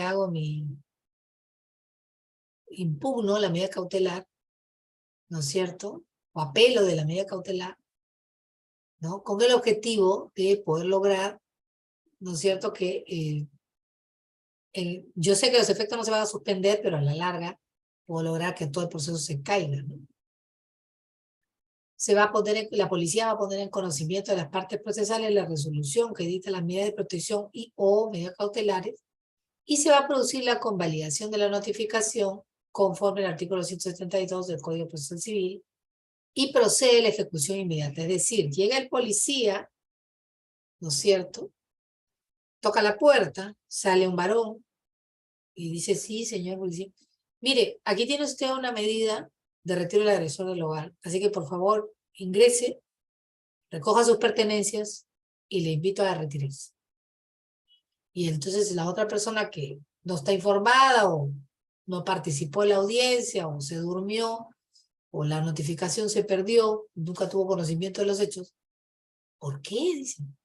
Porque su señora lo ha denunciado por violencia familiar y ahora usted tiene que retirarse. Me llaman. Entonces yo le digo: mira, es un mandato judicial y lo tienes que cumplir. Si tú desobedeces a la autoridad, las cosas se pueden complicar. Haz tu maleta, toma foto a todo lo que hay en tu casa, vete a un hotel y nos vemos en el Starbucks para que me cuentes de qué se trata, porque yo no tengo ningún documento aquí. Trae la notificación que te han traído, si quieres dame el número para mirar en el sistema, ¿no? Y así fue. El señor se retiró, ¿no? Y después no acepté patrocinarlo porque de las cosas que él me explicó y de lo que yo vi en el sistema, me di cuenta que la violencia realmente sí había sucedido y le dije: discúlpame, pero yo no patrocino personas que golpean a su familia. No, porque esa es la opción que cada uno tiene. Hay personas que sí defienden, yo respeto mucho su trabajo, pero también tengo derecho a escoger, ¿no es cierto?, qué tipo de causas quiero defender. Y bueno, el señor lo retiraron del hogar, salió con su maleta y al rato entró la señora, entraron sus hijitos, ¿no? Y así es como debe ser, ¿no? Porque para mí quien ha perturbado la paz familiar es el que se debe retirar. Sea hombre o sea mujer, es el que se debe retirar. Y se debe poner, obviamente, espacio de por medio para poder dilucidar qué tan cierta es esa denuncia, ¿no? Buscar una solución para la familia. El cumplimiento de esta medida de protección y cautelares es indispensable, porque en todos los casos, absolutamente en todos, hay consecuencias cuando no se cumple. Entonces, si una persona ya tiene en su mano una medida de protección y le llama a usted por teléfono, usted dígale que lo cumple, porque si no lo cumple, las condiciones pueden complicarse. Personas que, por ejemplo, han sido denunciadas por sus propias familias porque se están discutiendo la posesión de una casa, supongamos. Violencia patrimonial. El hijo le quiere quitar su casa al padre. Lamentablemente estos casos se ven todos los días. Hay jurisprudencia diversa que usted puede ver en el internet. Y entonces el hijo entra en discusión con el padre. Y el padre le dice que de su casa no lo van a sacar, que de su casa lo sacan con los pies por delante. Y que no, pero mira, papá, que lo que podemos hacer es, yo te construyo un departamentito ahí al fondo, en el jardín, y ahí te vas a vivir tú y me dejas a mí y a mis hermanos el resto de la casa, porque tú no necesitas tanto sitio. Claro, nos preguntamos nosotros con qué derecho el hijo le hace semejante propuesta al padre. Entonces el señor se niega y el hijo pierde los papeles y lo golpea. El señor termina en la comisaría, ¿no? Y cualquiera de nosotros va pues a defenderlo al señor. Y el señor explica que es un tema patrimonial. Aquí tenemos dos tipos de policía. Primer tipo de policía, dice: señor, a ver, ¿qué medida de protección está usted solicitando? Alejamiento, ¿no? Que no se acerque. ¿Alguno vive con usted? No, ninguno vive conmigo. Ah, ya, perfecto. Entonces no hay necesidad de retirar el agresor del hogar, porque el agresor no está. Pero alejamiento, ¿no? Sí, perfecto. Alejamiento y que no se acerque. ¿Y usted no necesita alimentos, señor? No, no necesito alimentos. Yo tengo mis bienes. Ah, ya. Medida de cautelar, no necesita ninguna. No, no necesito ninguna medida cautelar. Inventario de sus bienes necesita. Bueno, ahora que lo pienso, sí, podría necesitar inventario de mis bienes como por si es que se aparecen en mi casa y pretenden, ¿no?, llevarme de mi casa o botarme de mi casa. Ya, muy bien, entonces eso es lo que usted va a solicitar. Es un policía oficioso. Otro policía le dice, señor, pero ese es un problema patrimonial, señor. Vaya usted a denunciarlo por ahí por la vía civil, señor. No, acá violencia familiar eso no es. Además a usted no le ha pegado tanto tampoco. Y supongamos el otro escenario, no le han pegado al señor, ¿ok? Lo acosan, lo amenazan, lo llaman de madrugada, le cuelgan el teléfono, él sabe que son sus hijos que están buscando incomodarlo para que él se vaya de su casa. Y viene a denunciar violencia psicológica. Entonces, en algunos casos el policía le va a atender, en otros casos el policía no le va a atender y el señor va a necesitar un abogado. Entonces, cuando el abogado viene, le dice, señor, esto es violencia psicológica y patrimonial. ¿Pero acaso le han quitado su patrimonio? No, pero están discutiendo su derecho a tener su patrimonio, detentarlo, usarlo, usufructuarlo, y están pretendiendo apropiarse de él. Entonces sí es violencia patrimonial, porque la amenaza viene hacia su persona, directamente, vamos a decir, sustentada, ¿no? Esta violencia no es gratuita, esta violencia es con el objetivo de que esta persona ceda y les entregue sus bienes, ¿no? Están de alguna manera menoscabando su salud mental, desde acá del señor, que es mayorcito, ¿no? Y por otro lado están pretendiendo sustraer y apropiarse de bienes que no son suyos, con esta propuesta de que se vaya a vivir al fondo del jardín, que se vaya a vivir arrumado al fondo de la casa a un cuartito, cuando a él le corresponde toda su propiedad. Entonces son dos violencias las que se denuncian en ese caso. Los apercibimientos es cuando, estando en posesión de mi medida cautelar y mi medida de protección, estoy viendo que el señor se va feliz a su casa porque ya le concedieron, ¿no? Tiene sus, vamos a suponer, sus 90 años el señor, y de repente los hijos vienen un día, ¿no? Fin de semana, un sábado, un domingo, con el pretexto de almorzar con él, hacer las paces, y el señor pues contento, ¿no? Porque ya se ha arreglado con su familia, y le dijeron, mira, sí, ya nos ha llegado la medida de protección, nos ha notificado el policía, pero no era para que lleguemos a esto, ¿qué te parece? Hay que reconciliar. Y apenas el señor da media vuelta, ¿no? Lo empujan al señor fuera de su casa, y el señor se queda fuera de su casa, fuera de su casa. Y entonces no sabiendo qué hacer, agarra los medidas de protección, o si es que las tiene, si no, también se va él solito, ¿no? Y se va a la comisaría y le dice, mire, mire lo que me ha pasado, me han dejado fuera de mi casa. Y entonces el policía le dirá, señor, pero en su medida de protección no está retiro del agresor del hogar, solamente está que no se le acerquen, ¿no? Sí, pero han incumplido la medida de protección porque se me han acercado y me han botado de mi casa. Entonces yo lo que quiero es que usted haga que me abran la puerta y regresar a mi casa. ¿O a dónde me voy a ir a vivir a esta hora de la noche?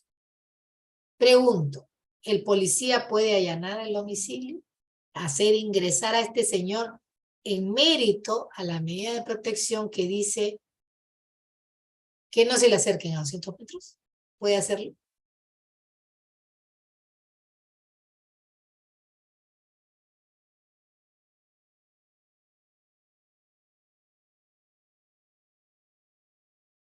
A ver, ahí ya tengo, uy, qué velocidad para responder, gracias.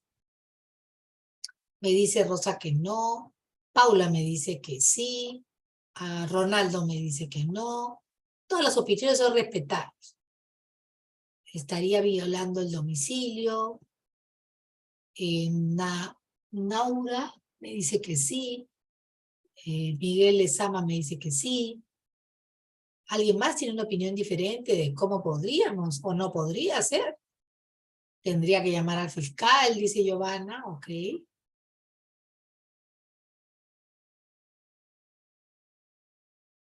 ¿Creen ustedes que es un tema de interpretación o es un tema de racionalidad, de racionalidad?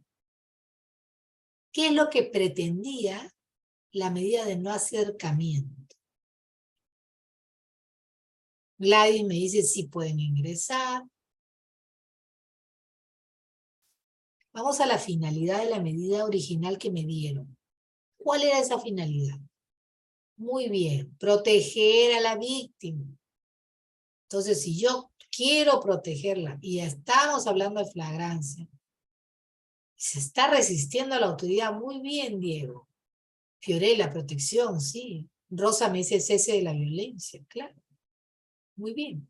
Entonces, si lo que está buscando toda medida cautelar y toda medida de protección es proteger a la víctima, el hecho de haber tenido una medida de protección incumplida por los miembros de esta familia, incumplida, miren, el señor fue diligente.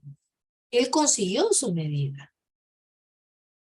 Y estas otras personas ejercitaron un nuevo hecho de violencia contra él, al botarlo de su casa.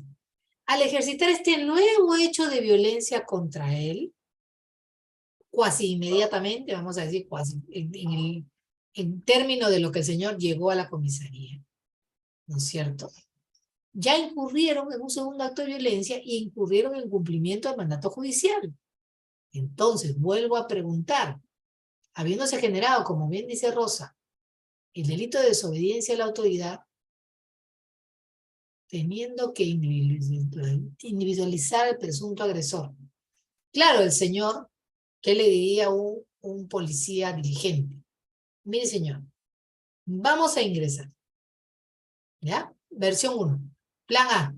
Señor, vamos a ingresar. Pero previamente, haga aquí, por favor, delante mío, ahorita, en este momento, una nueva denuncia, ¿ok? De violencia de estas 4 personas que ya usted había denunciado antes, para dejar sentado el hecho de que en este momento han incumplido el mandato judicial, ¿no? Y que están desobedeciendo la orden, que voy a tomar nota, ¿no? Como usted ya vino antes, yo tengo acá, ¿no? Archivado, porque tengo todo un sistema, y usted está acá, ¿no es cierto? Georreferenciado, ¿no? Es como que yo hubiera pasado justo en el momento que usted lo vota, hubiese sido flagrancia. Nuevo acto de violencia en flagrancia. Veo como el señor forcejea para regresar a su casa, y estas parientes que tiene, que son de lo peor, estos hijos, lo empujan a la calle. Yo que soy el sereno, que soy el policía, que voy pasando, ¿no? Observo esa situación. Ahí hay una flagrancia. ¿Se dan cuenta? Ahí podríamos haber entrado en un proceso inmediato. Entonces, sí puede el policía ir a tocarle la puerta y pedirle que se retire. ¿Ok? Porque sí tiene esa autoridad. Ya incumplieron un mandato judicial. En mérito al incumplimiento del mandato judicial, sí puede ir a pedirle que se retire. Muy bien, Ronaldo, excelente, muy bien. Además, recuerden ustedes que el mandato judicial cuando viene, ¿no es cierto? La resolución dice, bajo apercibimiento de, ¿no? Y ahí dice aplicarse, ¿no? Las medidas coercitivas establecidas en el código tal, y en el caso de niños, niños y adolescentes, en el artículo tal. Entonces, ya el apercibimiento viene dentro de la primera medida que me dieron. El apercibimiento es hacer uso de la fuerza pública, ¿no es cierto?, para la restitución de mis derechos de manera inmediata. No voy a volver a ir otra vez a otro proceso, para que me vuelvan a... Por cada cosita que me hagan voy a estar pidiendo una nueva medida. O sea, la próxima, no entraron, pero me amenazaron con un arma. También voy a ir a pedir, por favor, que no lleven armas. Se dan cuenta, ¿no? O sea, la lógica de haber obtenido una medida de protección es que sea flexible también para proteger a la persona. Si no, ellos van a ir del 1 al 10, ¿no es cierto? Del 1 al 14, explorando uno por uno. Ya, bueno, ahora, ¿cuál vamos a explorar? A ver, vamos a pedir esto, vamos a pedir lo otro. Y el pobre señor va a estar para cada tema que le sucede yendo a pedir una medida cautelar a la edad que tiene. No. Ya por eso, toda medida cautelar viene con apercibimiento del incumplimiento, será usted denunciado por desacato a la autoridad, desobediencia al mandato judicial. ¿Ok? Entonces yo, en mi modesta opinión, ese policía puede tocar la puerta e invitarlos a retirarse. ¿No es cierto? Y hacer ingresar, obviamente, al señor a su casa. Aquí les dejo el artículo por si acaso, ¿no? si a la hora de, si se desconoce el domicilio o los datos de ubicación de la presunta víctima, y además no existen otros elementos que sustenten el otorgamiento de la medida de protección o cautelares, el juzgado de familia va a trasladar los actuados al fiscal penal para que el fiscal penal haga las investigaciones. Es decir, el fiscal penal, que debe tener millones de casos iguales, tendrá que investigar dónde podemos ubicar a esta víctima. Es decir, probablemente esta denuncia no ha sido la víctima la que se ha presentado. Ha sido usted, he sido yo, ha sido el SEM, ha sido el defensor del pueblo, ha sido la vecina curiosa, que todo lo sabe, ha sido la maestra de la escuela, ¿no? Que está vigilando, vamos a decir, el bienestar de una menor. Muchas personas podrían haber sido, ha sido la de Muna, ¿no? Ha sido un médico, ¿no? Que ha podido apreciar las lesiones tan graves que tiene esa persona y se da cuenta que no es que se ha caído por la escalera, se ha golpeado con la puerta, no. Eso es producido por una mano humana, ¿no es cierto? Por un objeto contundente que ha golpeado, ¿no? Por una fuerza externa, no por un accidente. Entonces, luego, ¿no? De que el juez de familia, ¿cómo lo va a hacer llegar esta información? Va a remitir en original, o sea, todo lo que el juez de familia tiene lo va a remitir en original para el inicio de la investigación penal, o al juez de paz letrado, o al que a sus veces para el inicio del proceso por faltas. Son dos vertientes que pueden haberse dado, ¿no? Digamos, si es leve, configura falta, ¿no es cierto? Y si es ya bastante grave, perdón, configura, ¿no? Para que vaya a ser evaluado para una investigación penal. Y el juzgado de familia se va a guardar copias para formar su cuadernillo de medidas de protección adoptadas o cautelares a fin de garantizar su cumplimiento y su posterior evaluación. Pero ¿qué pasa cuando la violencia continúa? El juzgado de familia toma conocimiento por la misma víctima que continúa la violencia. Se ha incumplido las medidas de protección. Y ahora voy a tener que sustituirlas o ampliarlas a fin de salvaguardar la vida y la integridad de la víctima. Este señor mayor, con apoyo de nuestro amigo policía, ingresa y regresa a su domicilio. Pero ya el señor está completamente asustado, ha contratado alarmas, ha puesto rejas en sus ventanas, ya no tiene una vida normal, está en zozobra, siempre pensando que nuevamente lo van a botar a la calle, ¿no? Y entonces va corriendo donde después y le dice, mire, aquí está mi nuevo hecho de violencia, necesito que usted me amplíe la medida de protección del 1 al 9, ¿no es cierto? Todas, deme todas, porque estoy teniendo otro episodio, ha continuado la violencia. Entonces ahí ya habrán notificaciones de otro tipo para estos 4 hijos, malos hijos que tiene el señor, apercibiéndolos de que no incumplan el mandato judicial y además cursará partes a la fiscalía, al juzgado, para la denuncia respectiva por desobediencia al mandato judicial. Para de alguna manera tratar de salvaguardar a la vida y la integridad de la víctima. También, como dije, pone en conocimiento del Ministerio Público. Y entonces ahora nos vamos a la apelación de una medida de protección. En la audiencia o dentro de los 3 días siguientes de haber sido notificado con la medida, yo apelo. La regla del 3-3-3. Yo tengo 3 días para apelar. Me conceden mi apelación, ¿ya? Porque es normal, siempre la conceden. ¿En cuánto tiempo? Pues en 3 días. En el plazo máximo de 3 días contado desde la presentación de mi apelación, ¿no? Sin efecto suspensivo, quiere decir que la medida cautelar o medida de protección que se ha dictado va a continuar hasta que sea desautorizada, dada de baja, vamos a decir, por otra sentencia judicial. Y finalmente, en 3 días más, va a llegar a la sala de familia. En la sala de familia van a tener 3 días cuando los casos sean de riesgo leve o moderado. Y solamente 1 día cuando sea riesgo severo, bajo responsabilidad.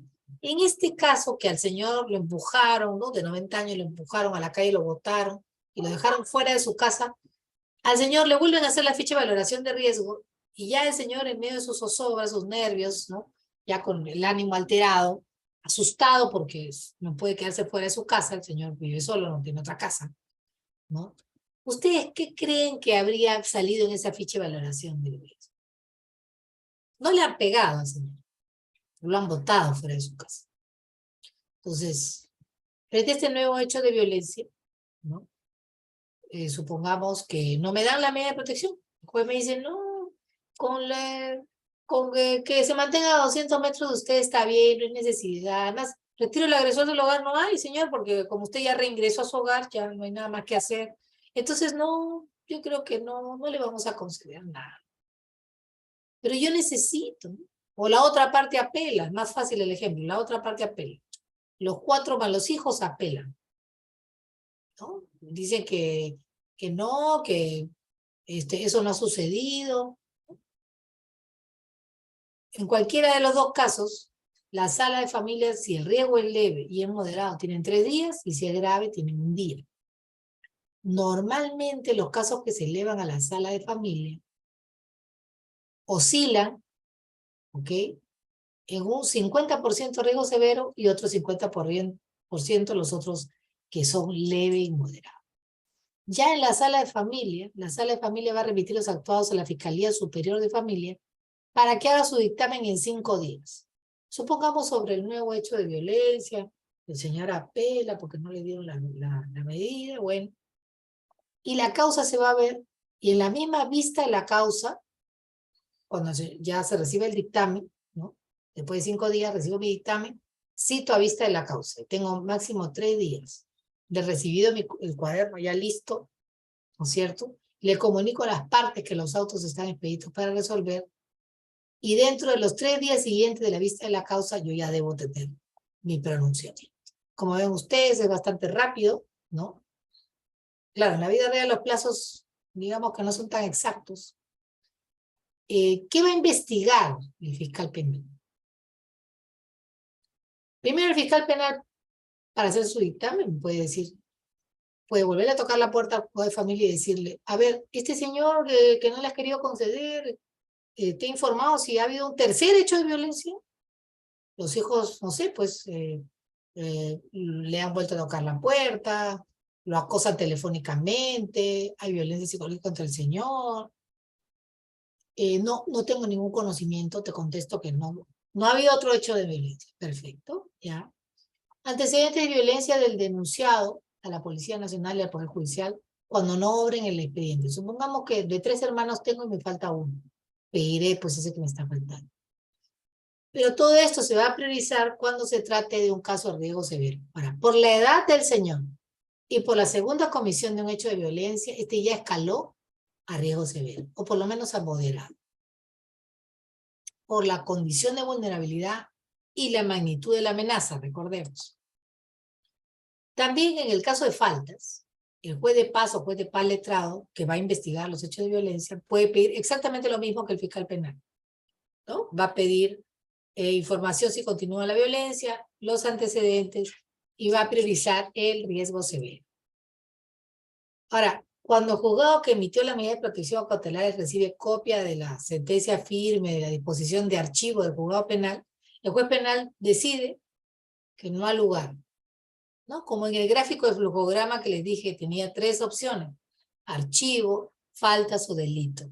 El juez penal dice, no, aquí no ha pasado tanto, ¿no? Esto va para el archivo. Entonces le comunican al juez de familia, ¿no? Y el juez de familia dice, bueno, yo no estoy tan convencido de lo que ustedes me han dicho, yo voy a realizar una nueva evaluación de los factores de riesgo antes que se vaya al archivo, ¿no? O también voy a sustituir estas medidas o las voy a ampliar porque según mi criterio aquí hay algo, ¿no? Ahora, el archivo de este cuaderno que se había formado no es automático. Requiere un pronunciamiento expreso. No es que a mí me llegue el cuaderno de fiscalía, lo coso y al archivo. Tiene que haber un pronunciamiento, algún tipo de resolución que esté relacionado con esta nueva evaluación para ver si el riesgo continúa. Porque como les dije al principio, la medida va aparejada al riesgo, ya sea medida de protección o medida cautelar. Si el riesgo no ha cesado, la medida queda. ¿Hasta cuándo queda? Hasta que haya riesgo. ¿Ok? ¿Qué pasa cuando hay acumulación de denuncias?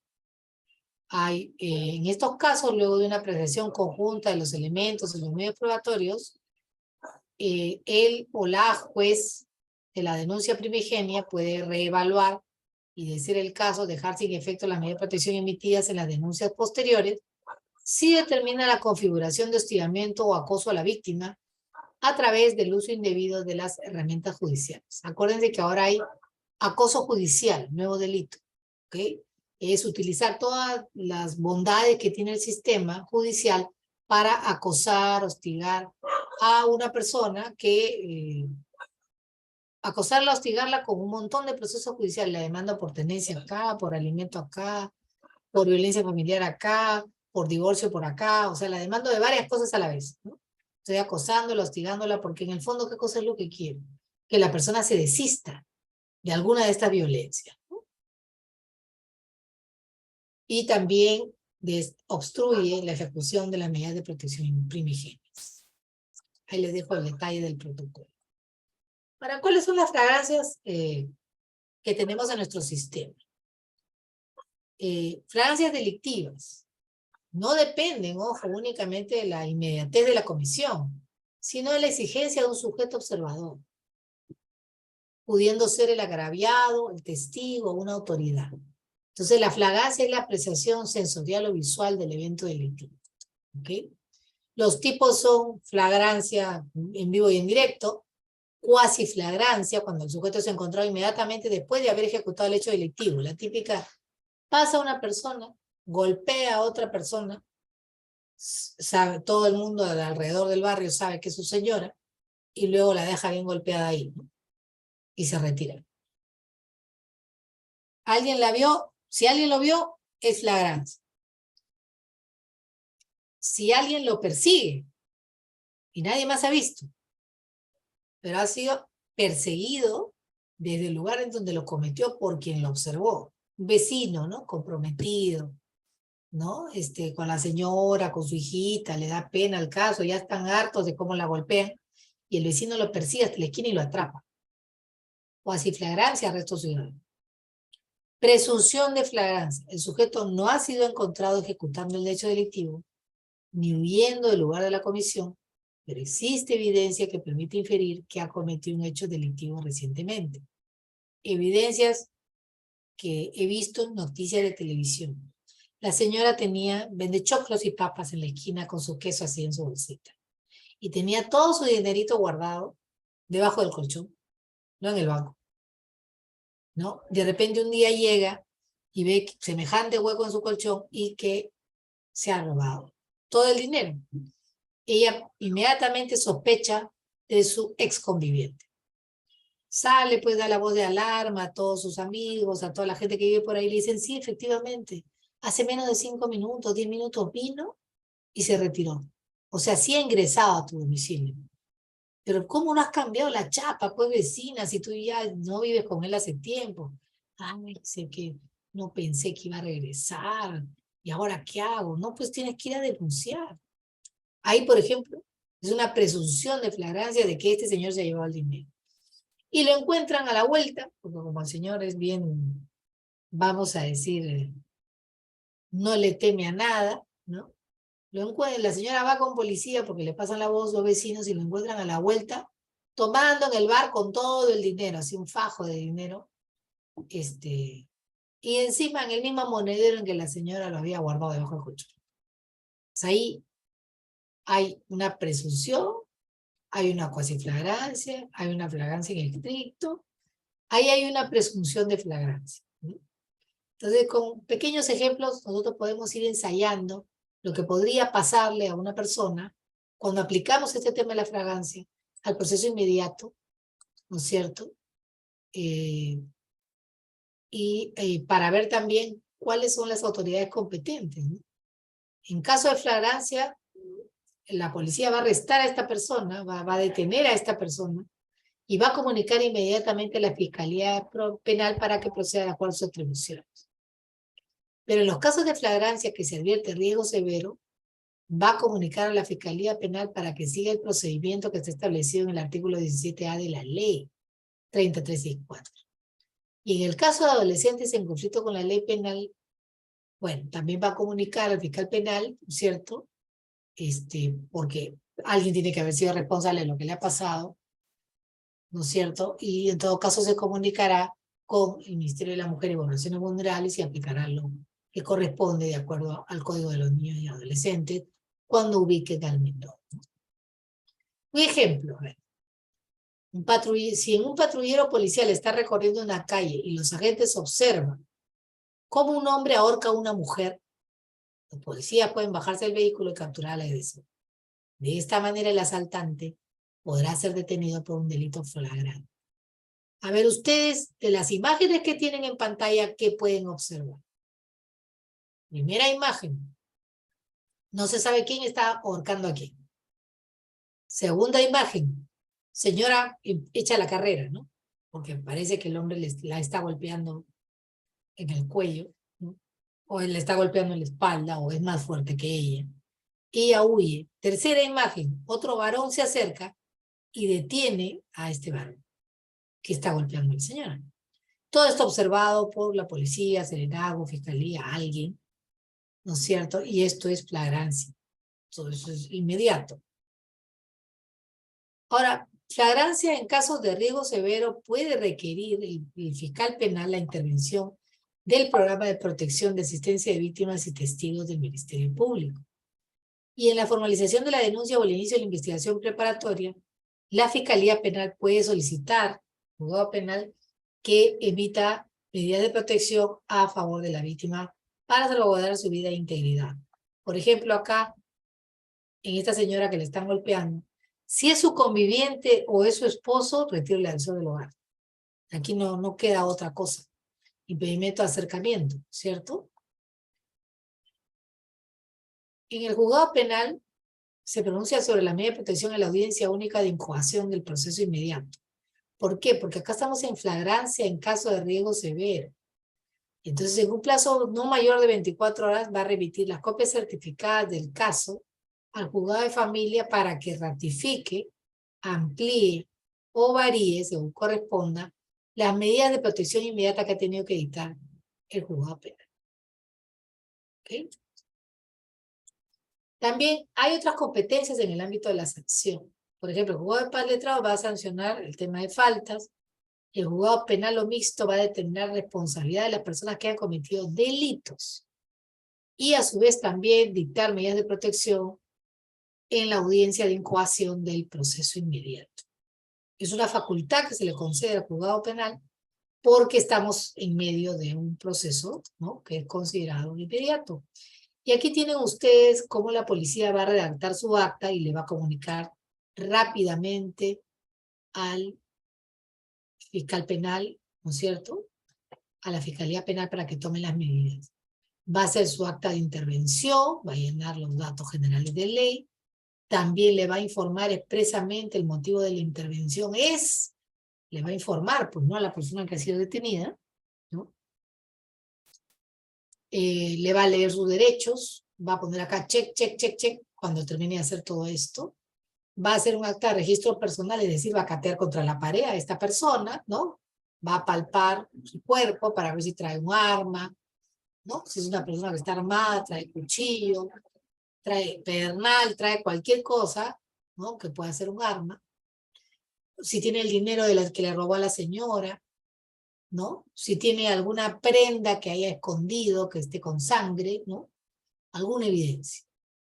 Luego, si la persona, vamos a decir, luego de golpear a esta señora o a esta criatura, se ha dado a la fuga en un automóvil o en una moto, ¿no?, va a encontrar este automóvil con esa persona dentro, lo van a detener, van a cerrarlo así con patrulla, y van a detener a esta persona y van a registrar el vehículo.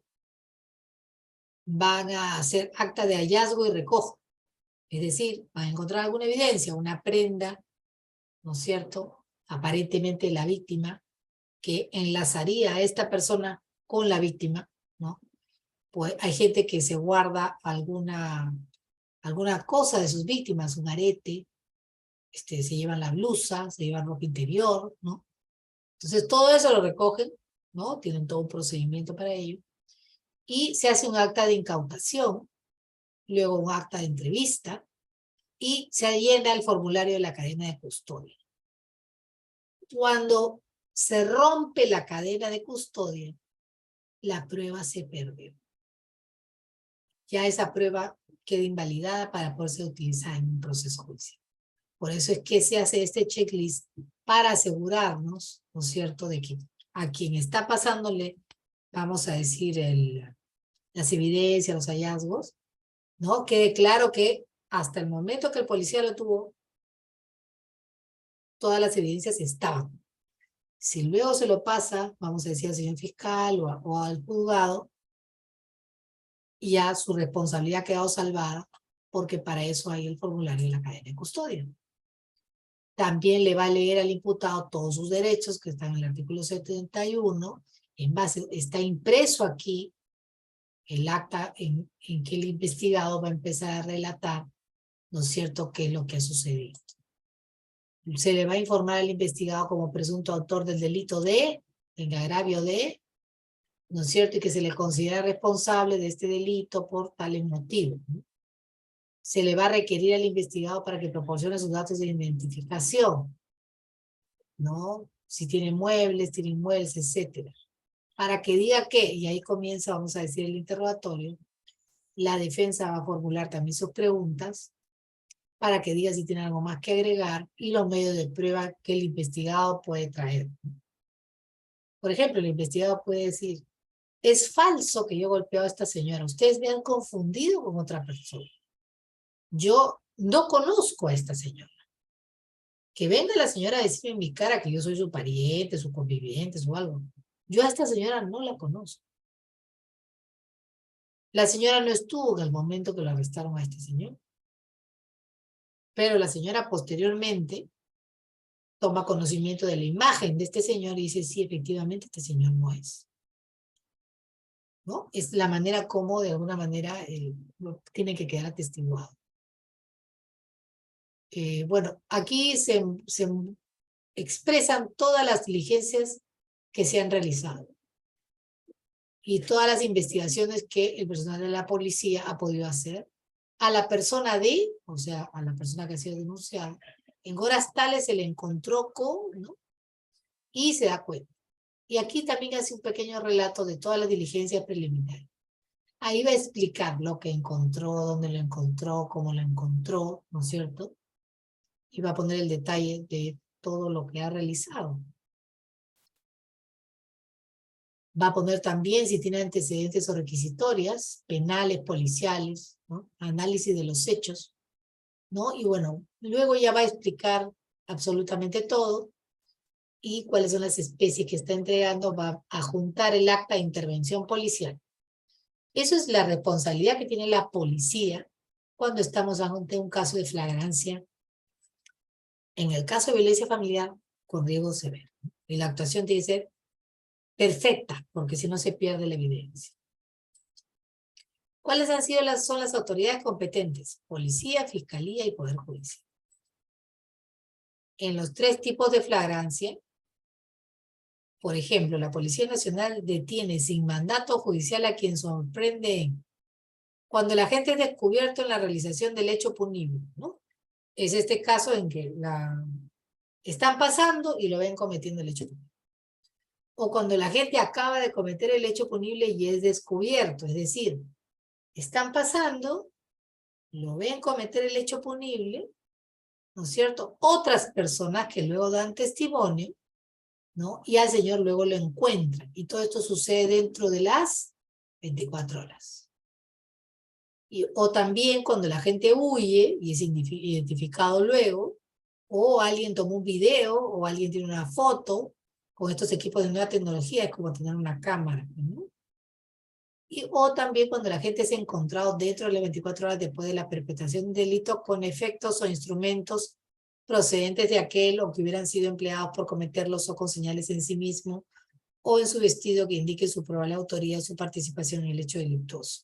Aquel, por ejemplo, que no se deshace del arma, ya sea arma de fuego o arma blanca, no se deshace del arma y lo encuentran con el arma con el cual ha cometido el crimen, vamos a decir, supongamos, ¿no? Una situación de extrema violencia, intento de feminicidio, ¿no?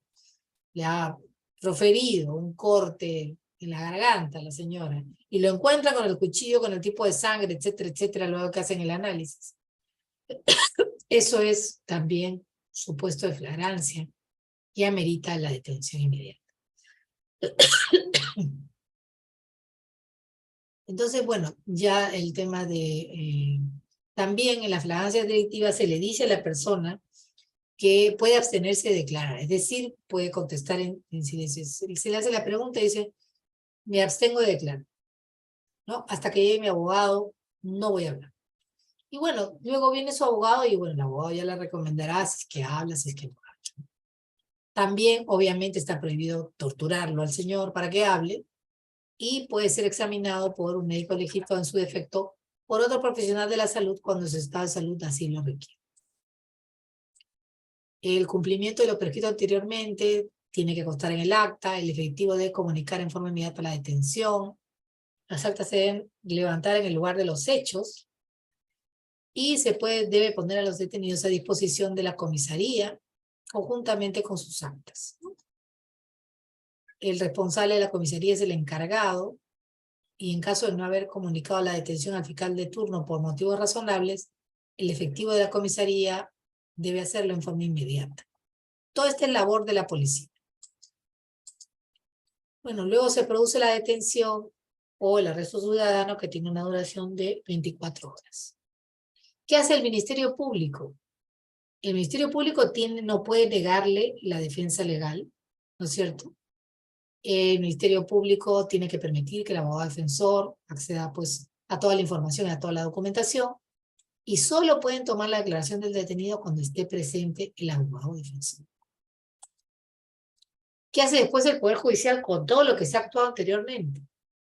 El Poder Judicial, o sea, los juzgados penales, los juzgados de paz letrados, los juzgados de paz, así como las fiscalías penales, van a remitir copia certificada de la sentencia firme o de la disposición de archivo respectivamente al juzgado de familia que emitió la medida de protección y medida cautelar, para su conocimiento y nueva evaluación de los factores de riesgo.